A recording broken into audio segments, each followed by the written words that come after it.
इस कार्यक्रम के प्रायोजक हैं श्री निहाल चंद्र जी जैन, श्रीमती अचरज कुमारी जैन, श्री घेवर चंद्र जी जैन, श्रीमती कल्पना देवी जैन, श्रीमती सुनीता जैन, श्री विनय जैन, श्रीमती पूर्वी जैन, जयपुर, राजस्थान। संयम प्रकाश नाम का ये ग्रंथ है।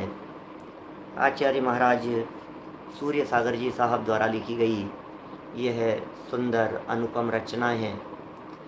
बातें जीवन उपयोगी हैं और गहराई से निकली हैं। श्रावकों का जीवन कैसा होता है, श्रावकों के जीवन का निर्माण करने के लिए महाराज साहब यहाँ आगे से आगे बातें बताते जा रहे हैं कि यदि आपको सच्चे अर्थों में श्रावक होना हो तो इन सब बातों को पहले से ही जानकर समझ करके रखो। यदि आपको इन सब बातों का पता होगा तो जब आपकी श्रावक दशा होगी तब जीवन उत्तम बन पाएगा। एक्चुअल में क्या है, जो श्रावक दशा होती है भाई विवेक जी, वो श्रावक दशा पंचम गुणस्थान से लागू होती है। चौथे गुणस्थान वाले को श्रावक नहीं कहते। जैसे पुराण में ये कथन किया कि भाई राजा श्रेणिक श्रावक उत्तम थे, टोडरमल जी साहब ने लिखा ऐसा। राजा श्रेणिक को श्रावक उत्तम कह करके पुकारा। तो प्रश्न उठाया कि भाई राजा श्रेणिक को श्रावक उत्तम क्यों कह रहे हो आप, वो तो पंचम गुण स्थानवर्ती थे ही नहीं, वे नियम से पंचम गुण स्थानवर्ती नहीं थे। कैसे कहते हो कि वे नियम से पंचम गुण स्थानवर्ती नहीं थे? क्योंकि नरक आयु बंध जाने के बाद व्रत लेने का परिणाम नहीं आता, ये नियम है। ऐसा नियम कहा है शास्त्रों में। कोई व्यक्ति को यदि नरक आयु का बंधन हो गया हो तो अब उस जीव को नियम से व्रत अंगीकार करने के, संयम अंगीकार करने के भाव नहीं आएंगे। और यह तो हम सब जानते हैं कि राजा श्रेणिक के नरक आयु का बंध हो चुका था। जब उन्होंने महाराजा यशोधर स्वामी के गले में मरा हुआ सर्प डाला तो सब उस समय की घटनाएं हैं। कितना क्रूर परिणाम था, द्वेष बुद्धि थी जिन धर्म के प्रति, जिन शासन के प्रति, वीतरागी संतों के प्रति, तो बहुत इस तरह की उनकी बुद्धि थी और उन्होंने बिल्कुल नरक आयु का बंधन कर लिया था, तो व्रत लेने का परिणाम उनको नहीं आया। अब ये बात तो व्रत लेने का परिणाम नहीं आया, लेकिन भाई साहब, संजय जी साहब, व्रत लेने का परिणाम नहीं आने का मतलब नरक आयु बंध गई हो ऐसा नहीं है। सैकड़ों, हजारों, लाखों लोग इस तरह के हैं जिन्हें व्रत लेने का परिणाम नहीं आ रहा है, कोई बात नहीं। तो इसका अर्थ उनको कोई नरक आयु बंध गई हो ऐसा अर्थ नहीं समझना चाहिए। अपितु यह समझना चाहिए कि जिनके बंध जाती है उन्हें नहीं आता है। जिन्हें नहीं आ रहा है, हो सकता है देवायु में जाने वाले हों फिर भी नहीं आ रहा हो सकता है त्रियंश में जाने वाले हों तो भी नहीं आ रहा हो सकता है मनुष्य बनने वाले हों तो भी नहीं आ रहा हो। लेकिन जिनकी बंध गई है नरक, उनके तो नियम से नहीं आएगा परिणाम। तो व्रत लेने के संबंध में मैं बातें कह रहा था आपको। ये सब व्रत लिए जाते हैं सम्यक दर्शन के बाद में, माने बिना सम्यक दर्शन के व्रतों की भी कीमत नहीं है। सम्यक दर्शन की यदि प्राप्ति हो जावे तभी व्रत सार्थक है, तभी व्रतों की सार्थकता होती है। तो देखिए, ये सब व्रत अंगीकार करते करते धीरे धीरे हम आगे बढ़ते बढ़ते पंचम गुणस्थान में 7वीं प्रतिमा तक हम पहुंच गए। और 7वीं प्रतिमा में हमने ब्रह्मचर्य की चर्चा की और ब्रह्मचर्य की उत्कृष्टता की बात कही, ब्रह्मचर्य की महिमा बतलाई। ब्रह्मचर्य अपने आप में एक बहुत अद्भुत महिमावान है। माने इस ब्रह्मचर्य के बिना विनाश है, माने अब्रह्म सेवन में विनाश है, और ब्रह्मचर्य के उत्कृष्ट पालन में देव लोग भी उतर करके सम्मान करने के लिए आ जाते हैं, जय जयकार करने के लिए आ जाते हैं। तो ये सब बातें बराबर रीति से हमारे दिलो दिमाग में बैठनी चाहिए। 7वीं प्रतिमा में जब ब्रह्मचर्य की उत्कृष्टता की बात कर ली, ब्रह्मचर्य से में आने वाली बाधाएं भी बतलाई, ब्रह्मचर्य में रखने वाली सावधानियां भी बतलाई, ब्रह्मचर्य का घात न हो इसके लिए क्या क्या बातें हो सकती है वो भी हमने सब बहुत सारी बातें आप लोगों के बीच में बतलाई। और अब इन सब बातों से आगे बढ़ते हुए हम आ गए हैं आरंभ त्याग की तरफ, कि अब थोड़ा सा और जीवन बदलना चाहिए। यद्यपि ब्रह्मचर्य प्रतिमा से ही मध्यम श्रावक शुरू हो जाता है। जगन्य श्रावक पहली से छठी प्रतिमा तक, मध्यम श्रावक 7वीं 8वीं और 9वीं प्रतिमा वाला, और उत्कृष्ट श्रावक 10वीं 11वीं प्रतिमा वाले, ऐसा है। तो अभी 7वीं प्रतिमा वाला जो ब्रह्मचर्य प्रतिमा वाला है वो मध्यम श्रावक की श्रेणी में आ गया। रतन जी साहब किशनगढ़ वाले, देखो क्या कह रहे हैं, ये मध्यम श्रावक है। ये आरंभ त्याग प्रतिमा का स्वरूप, पेज नंबर निकालिए आप 670। ब्रह्मचर्य में जो बात कही थी वो बात मध्य दीपक के रूप में जाननी चाहिए, प्रारंभ में भी लगाना चाहिए और आगे भी लगाना चाहिए। पूर्व में भी अनेक बार बात कही है, और कल जो अंतिम लाइन पढ़ी थी उसमें भी ये बात कही है। अंतरंग में विकार भावों को छोड़ना, इसका मतलब क्रिया की अपेक्षा से परिणामों की मुख्यता है, और परिणामों की अपेक्षा से अभिप्राय की मुख्यता है। अभिप्राय बदला तो सब ठीक है, अभिप्राय नहीं बदला तो कितनी भी क्रियाएं बदल लो, कितने भी परिणाम बदल लो, उनसे कुछ होने वाला नहीं है। अभिप्राय बदलना हमारे हाथ में नहीं दिखता है, ऐसा लगता नहीं है अभिप्राय बदलने के लिए हम कुछ करें, लेकिन परिणाम हमारे पकड़ में आते हैं। तो टोडरमल जी साहब ने 238 नंबर पेज पर लिखा है, परिणामों की परंपरा का विचार करने पर अभिप्राय में, इसका मतलब जो अभिप्राय होता है ये अभिप्राय परिणामों की परंपरानुसार होता है, और परिणाम हमारे पकड़ में आते हैं।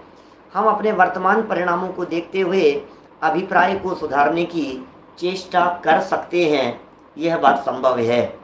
8वीं प्रतिमाएं आरंभ त्याग प्रतिमा और कार्तिकेय अनुप्रेक्षा और रत्नकरण श्रावकाचार को मद्देनजर रखते हुए यहाँ प्रकरण लिखा जा रहा है।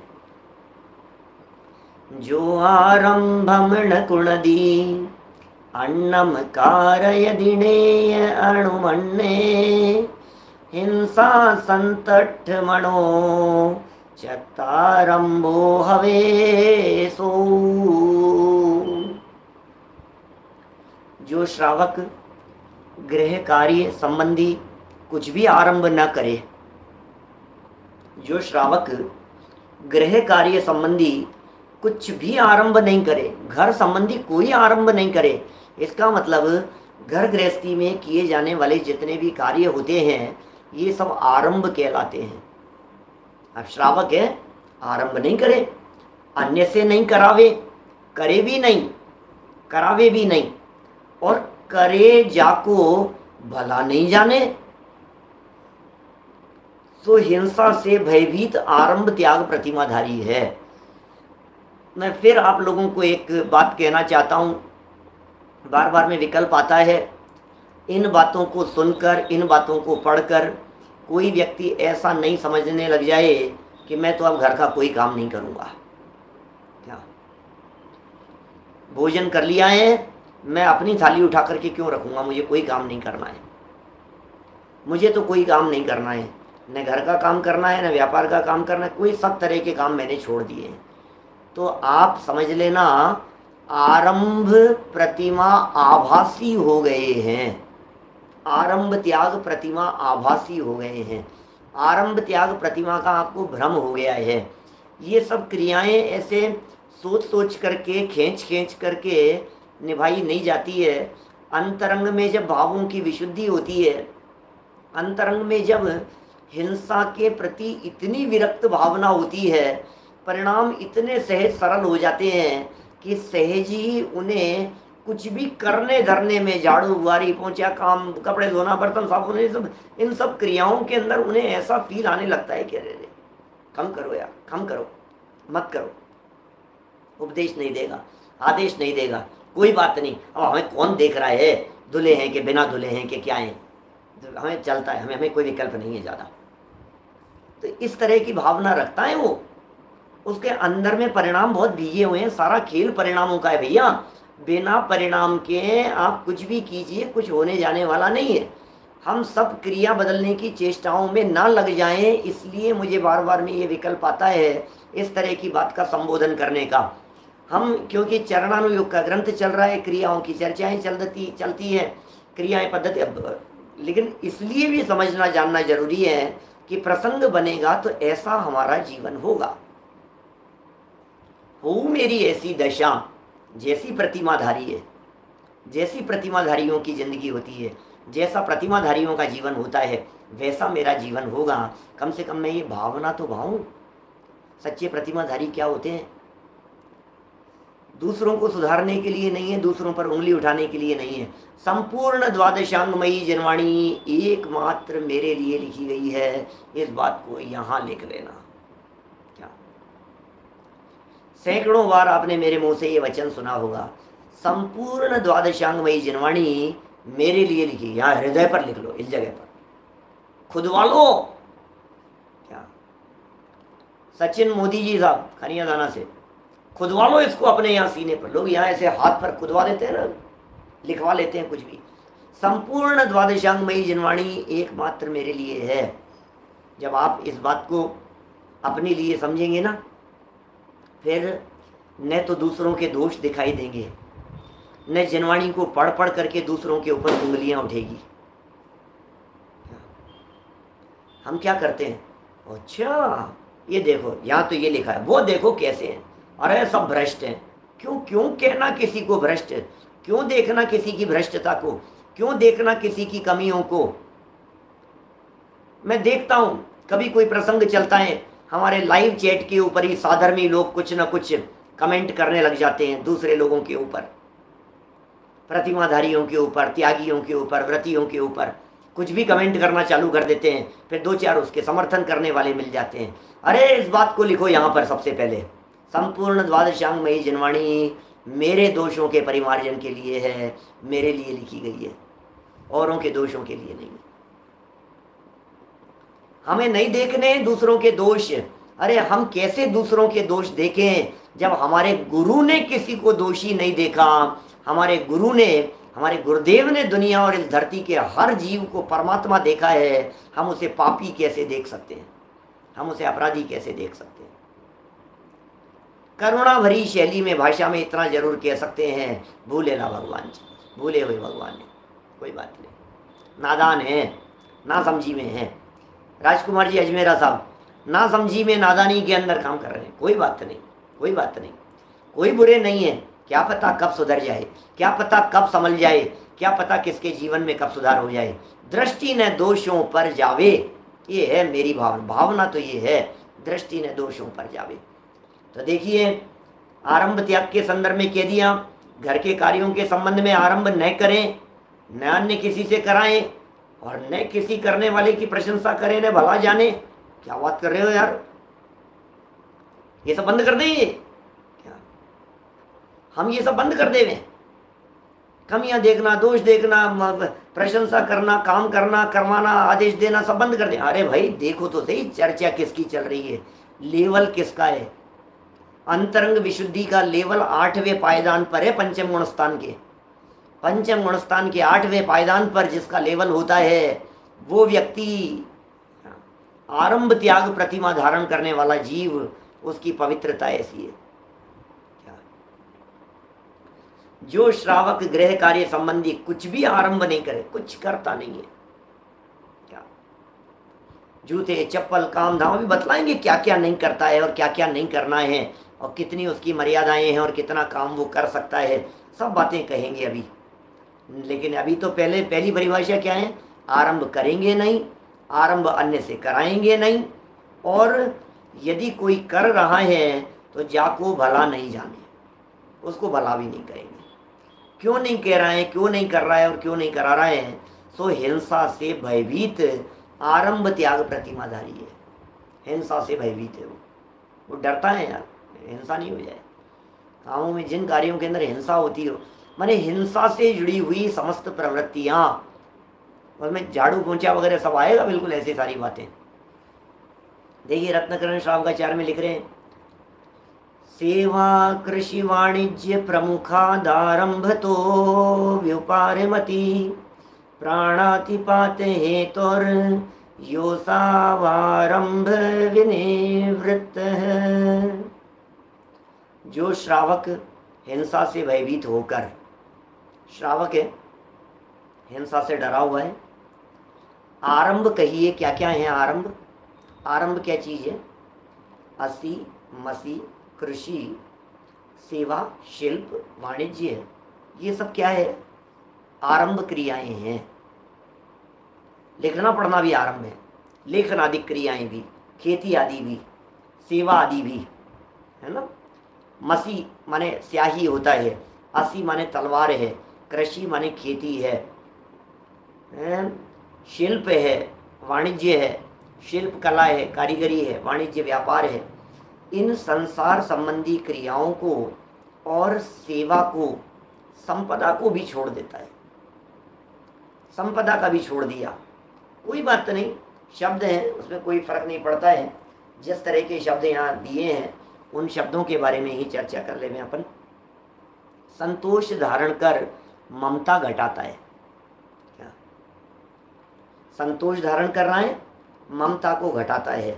अर्थात ऐसा कोई भी कार्य नहीं करता जिससे किसी भी प्राणी को कोई बाधा होवे, वह आरंभ त्याग प्रतिमाधारी है।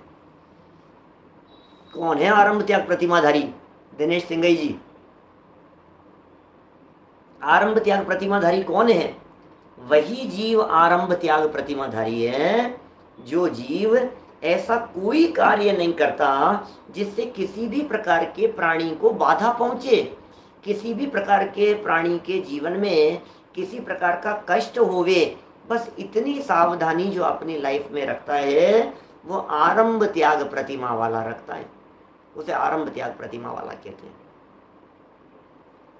सोचता है, बोलो नहाना आरंभ में आएगा कि नहीं आएगा?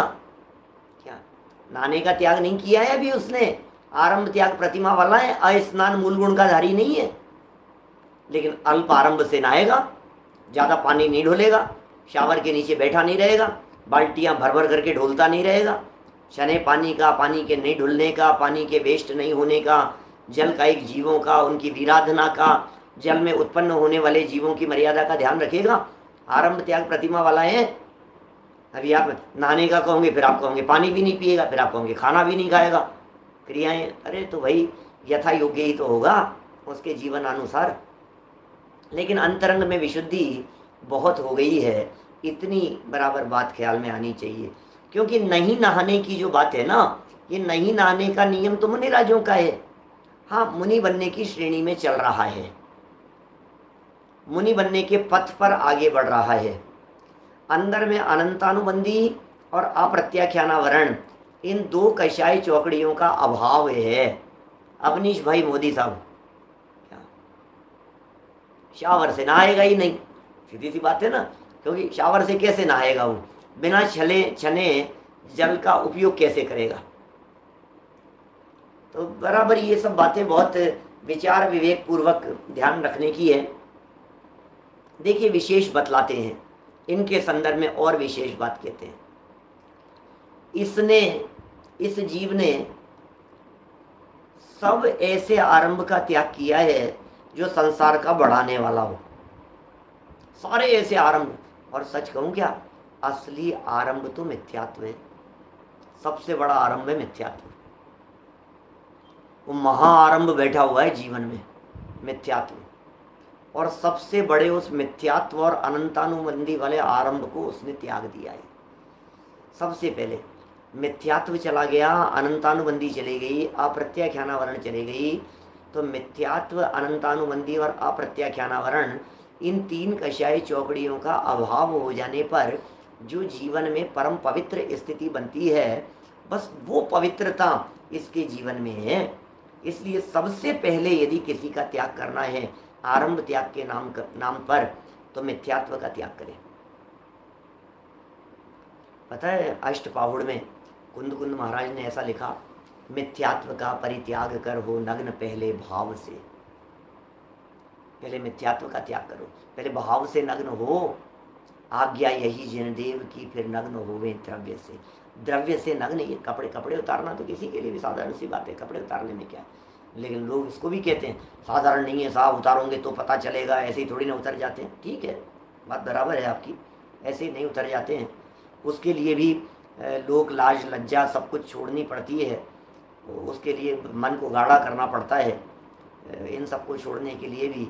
लेकिन कुंद आचार्य देव महाराज साहब का बिल्कुल स्पष्ट निर्देश है, मिथ्यात्व का परित्याग कर हो नग्न पहले भाव से, आज्ञा यही जनदेव की फिर नग्न होवे द्रव्य से।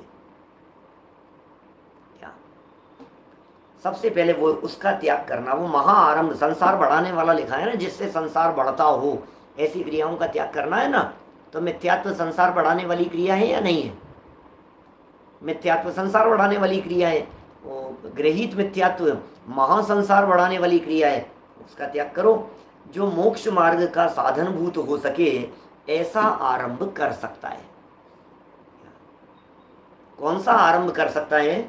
ऐसा आरंभ कर सकता है जो मोक्ष मार्ग का साधनभूत हो। क्या मोक्ष मार्ग के लिए हो, मोक्ष मार्ग का साधन हो। मोक्ष मार्ग का साधन क्या हो सकता है? मोक्ष मार्ग का साधनभूत हो। अभी शब्दों की तरफ यदि ध्यान देंगे ना तो थोड़ा सा उसमें और भी बातें निकलेगी, चरणानुयोग निकल करके यहाँ सामने आएगा। मोक्ष मार्ग तो है रत्नत्रय, वो तो है मोक्ष मार्ग। अब कह रहे हैं मोक्ष मार्ग हो सके, ऐसा नहीं लिख रहे हैं, मोक्ष मार्ग का साधनभूत हो सके ऐसा लिख रहे हैं भरत भाई टिम्बड़िया साहब। क्या लिख रहे हैं? मोक्ष मार्ग का साधनभूत हो सके, ये बात लिख रहे हैं। अब मोक्ष मार्ग का साधनभूत क्या चीज है? जब आप ये देखेंगे मोक्ष मार्ग का साधनभूत, तो फिर आपको ऐसी बात ख्याल में आएगी कि अरे रत्नत्रय के लिए जिनकी जरूरत है वो कर सकते हैं, रत्नत्रय के लिए देव शास्त्र गुरु की आराधना है वो कर सकते हैं, रत्नत्रय के लिए जिनेंद्र देव की पूजन कर सकते हैं, रत्नत्रय की प्रकटता के लिए उनका व्याख्यान सुन सकते हैं, सुना सकते हैं, तत्व चर्चा कर सकते हैं। अरे वे जहाँ मौजूद हों उनके नज़दीक जा सकते हैं, उनके साथ में वार्तालाप कर सकते हैं, स्वाध्याय करना, पठन पाठन करना, पूजन करना, भक्ति करना, आराधना करना, पाठ करना, सामायिक करना, ये सब रत्नत्रय की प्राप्ति का साधन, रत्नत्रय जिससे प्रकट होता हो वो साधन, उसके साधनभूत हो सके ऐसा आरंभ कर सकता है। जैसे स्नान, अब रत्नत्रय की प्राप्ति का माने मोक्ष मार्ग का साधनभूत है क्या स्नान? हाँ, लगा सकते हैं। अपवित्र रहेगा तो जिनवाणी को कैसे छुएगा, अपवित्र रहेगा तो जिन मंदिर में कैसे जाएगा, पूजन आदि कैसे करेगा, प्रक्षाल आदि कैसे करेगा, तो ये सब तो होगा। अभी श्रावक है, अभी स्नान, दान, जिनेंद्र पूजा, ग्रह त्यागी। अभी सुनना, आरंभ त्याग प्रतिमा वाले की चर्चा चल रही है, 8वीं प्रतिमा वाले की। अभी 8वीं प्रतिमा वाले दो तरह के हो सकते हैं, एक ग्रह त्यागी और एक ग्रहवासी। घर में रहने वाले भी हो सकते हैं आरंभ त्याग प्रतिमा वाले, आरंभ का त्याग किया है उन्होंने, और घर को छोड़ने वाले भी हो सकते हैं, ग्रहवासी भी हो सकते हैं और ग्रह त्यागी भी हो सकते हैं। क्या तो देखिए क्या लिख रहे हैं, ग्रह त्यागी आरंभ त्यागी के तो यह व्रत नव कोटि की विशुद्धि से पल सकता है, जिन्होंने घर छोड़ दिया है। नव कोटि का मतलब मन वचन काय से कृतकारित अनुमोदना से, इनका नाम है नव कोटि। तो नव कोटि की विशुद्धि से पल सकता है, वह न स्वयं आरंभ करता है और न कराता है। स्वयं आरंभ करता भी नहीं है और कराता भी नहीं है, न करते हुए अन्य को अच्छा समझता है। ग्रह त्यागी खुद भी नहीं करेगा, कराएगा भी नहीं, करते हुए की अनुमोदना भी नहीं करेगा। तो कृत कारित अनुमोदना और मन वचन काय तो है ही, तो 9 हो गए। मन कृत, मन कारित, मन अनुमोदना, वचन कृत, वचन कारित, वचन अनुमोदना, 9 हो गए। तो ये करते हुए अच्छा समझता है। इस कार्यक्रम के प्रायोजक हैं श्री निहाल चंद्र जी जैन, श्रीमती अचरज कुमारी जैन, श्री घेवर चंद्र जी जैन, श्रीमती कल्पना देवी जैन, श्रीमती सुनीता जैन, श्री विनय जैन, श्रीमती पूर्वी जैन, जयपुर, राजस्थान।